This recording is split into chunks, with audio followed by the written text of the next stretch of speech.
భూమి మీద మొదటి మానవులైన అవ్వ ఆదాముల కుమారులు కయ్యను మరియు తన సహోదరుడైన హేబేలు.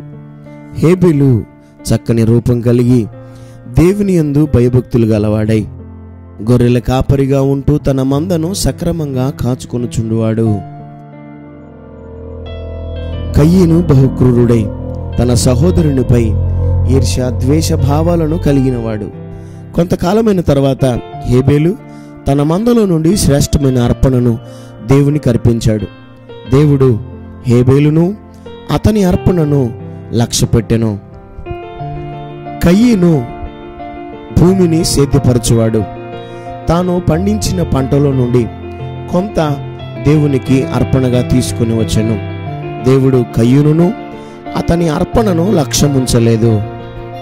దేవుడు కయ్యను అర్పణను లక్ష్యముంచకపోవటను బట్టి అతడు తన ముఖమును చిన్నబుచ్చుకొని బహు కోపోద్రేకుడై అతని తమ్మునితో మాట్లాడి పొలములో అతని మీద పడి అతని చంపెను.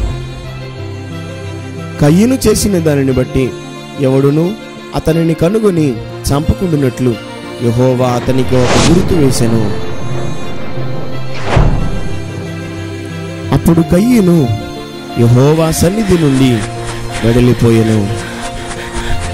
కాగా నా ప్రియ సహోదరులారా, ఒకడు దహన బలులను అర్పించటం వలన దేవుడు సంతోషించునా? దేవుడు హేబేలును తరువాత అతని అర్పణను అంగీకరించెను. బలులను అర్పించుట కంటే మాట వినుట శ్రేష్టము. కావున దేవునికి ఇష్టలుగా ఉంటూ దేవుని చేత అంగీకరించబడుదుముగాక.